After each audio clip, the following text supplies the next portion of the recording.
Well, it's another Tuesday, another review day. This week we're taking a look at Beholder. It is a voyeuristic game from Warm Lamp Games, and I really don't know what to say about this game. You can hear a little bit of the story going on in the background of the opening. You can also find the opening on Steam. Um, this is a dark game. This is a depressing game. And the sad part is, this is a very good game at making you feel for the characters.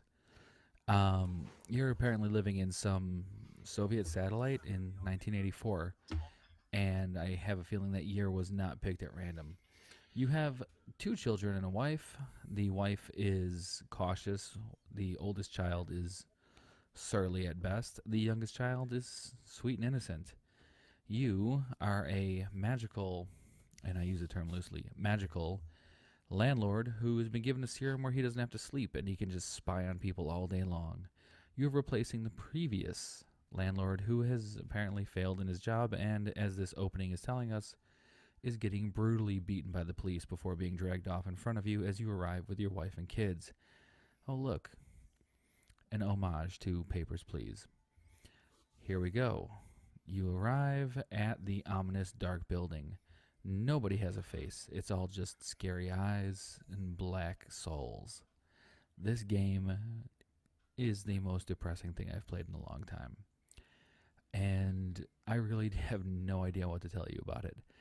I was hoping to bring you this cool things, this thing I enjoyed, this thing that I just couldn't get enough of.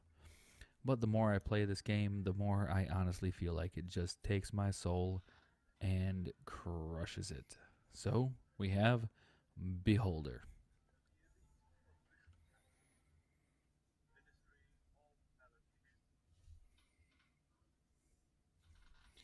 Yeah, that's pretty heavy. Well, after an intro like that, there's only one thing I can say. Okay, so I've been playing Beholder for quite a bit and made some changes, made some advancements, turned in a few people. Pretty much, I feel like an overall scumbag.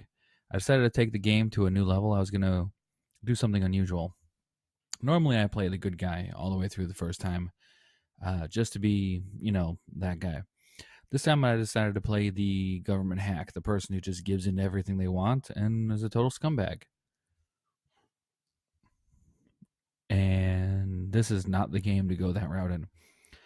Overall, aside from being about as exciting as actually being a building manager could be, this game is depressing.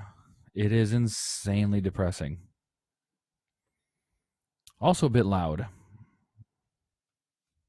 Okay, so overall idea is that you run an apartment building. The people that live in the apartment building you spy on for the government in some 80s era, like, I'm going to go with Cold War apartment. It's got a very Russian feel to it, and it's a bit disturbing. All the usual tasks that come with running a apartment, I guess you could say, are involved. You have tenants who have lives of their own. You have a demanding family. You have a insanely sulky kid. You have an insanely optimistic daughter, and you have a wife who's all over the place. You also have a very loud bus that comes in every so often to bust your eardrums.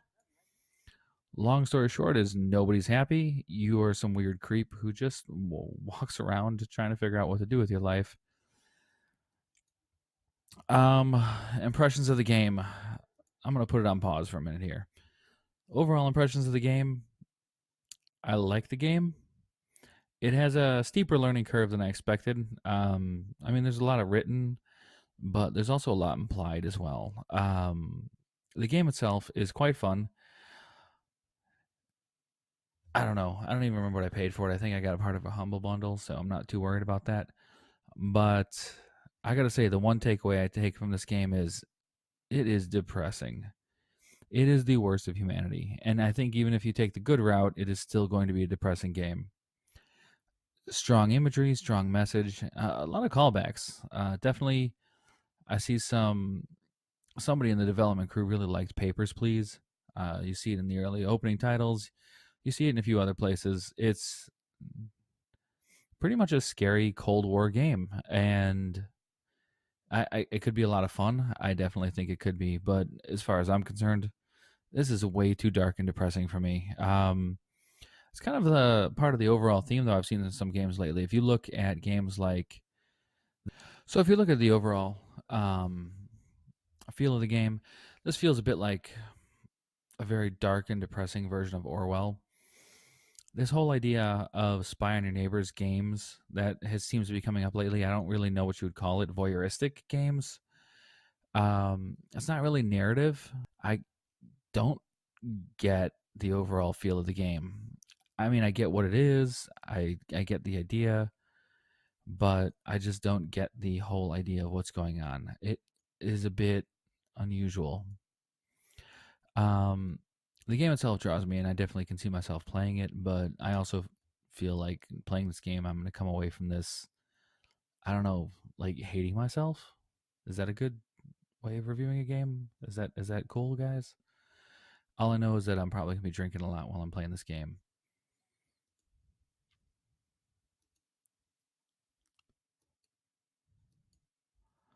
All right.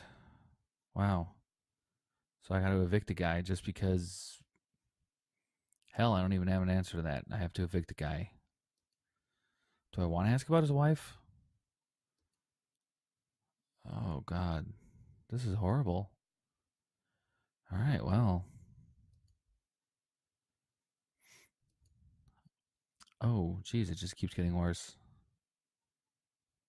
All right.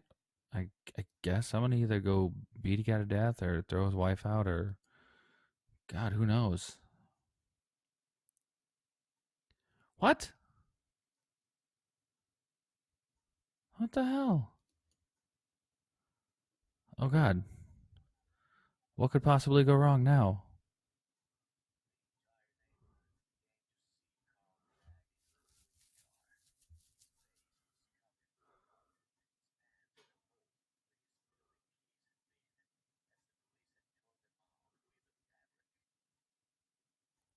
Oh dear God.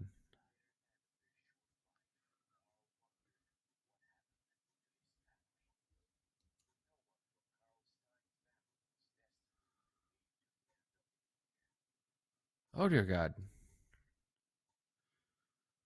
Okay. I apparently lost. Yeah. This game does not inspire me to play through again. So yeah, there you go. Beholder from Warm Lamp Games is quite possibly the most depressing game I've played in a long time. And I can officially say that it has crushed my soul. So there you go. Beholder.